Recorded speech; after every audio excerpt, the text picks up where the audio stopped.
Guys, this is Brogan from Back to Nature, and in this video I'm going to tell you how you can quit coffee.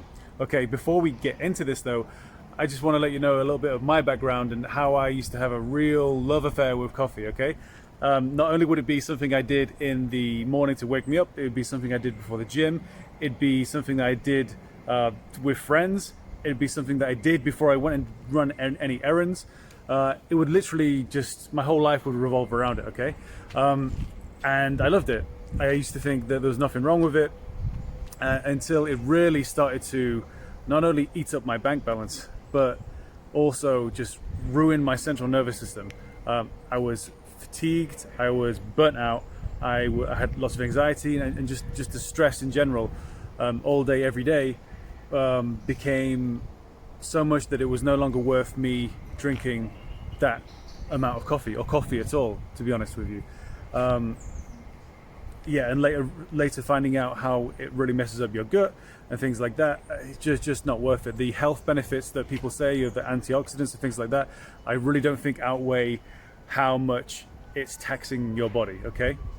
So what I did was actually, I was drinking coffee for 14 years, and I got to the point where I would actually drink a coffee also.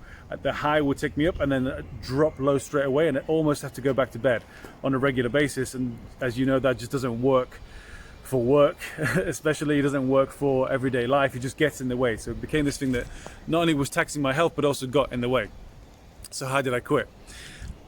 I managed to get down to 1 coffee per day by drinking a bulletproof coffee.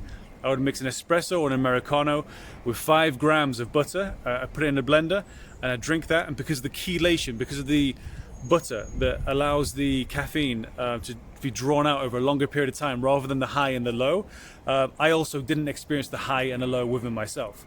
Okay, so that really helped, and that got me to a point of 1 coffee per day, which is way better than the 5, 6, 7, maybe even 8 I was drinking at times. So I did that, and it got to the point where even that still put me, set me up high in the morning and then made me crash. So I know this needed to stop.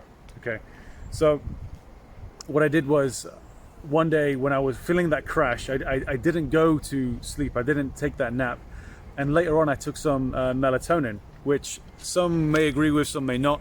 But what happened with me was I took the melatonin to actually have a nap, but it didn't kick in till later, which is actually how it's supposed to work. And I woke up the next day, 6 a.m., feeling fully rested, way more rested than usual, because you do not get a good sleep if you're drinking coffee too much.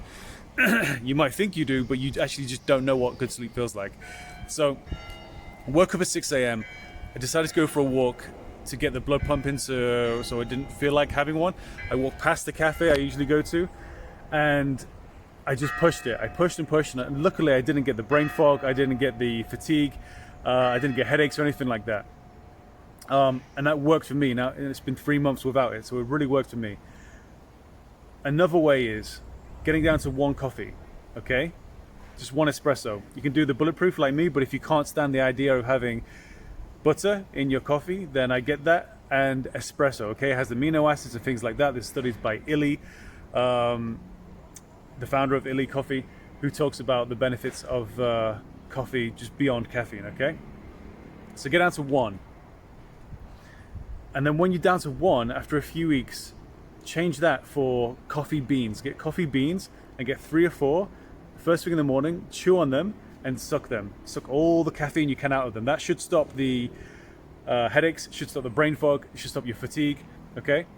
And do that again around 3 to 4 hours later. And again, this should help you through the day without drinking a full coffee. I don't know how many milligrams there are of coffee in those beans, but nothing, like so little in comparison to what you have in an espresso. But just enough to push through, okay? Then slowly, just work down the number of beans that you're sucking on until you get to 0, okay? But this is gonna help your central nervous system, this is gonna help your stress levels, this is gonna, your natural energy is gonna fire up throughout the day. Instead of you relying on coffee, it's gonna stop you from relying on coffee, your whole life revolving around it, and it's also going to help your bank balance. And something that I really want to encourage people to do is, if you're someone who spends a lot of money on coffee and you drink a lot, then that money that you spend on coffee, put that into buying organic food, okay? So you really get the health benefits of quitting coffee twofold, probably fucking 10x, because organic food is what we should all be eating. But if you're someone who can't afford it, take the coffee out, put that in, so worth it, okay? The health benefits will just blow your mind. That's what I did to quit coffee. That's what I advise you to do to quit coffee. Let me know in the comments if you need help. Let me know in the comments what worked for you. And like and subscribe this video, share it with anyone who needs it, and be in touch if you need any help. Peace.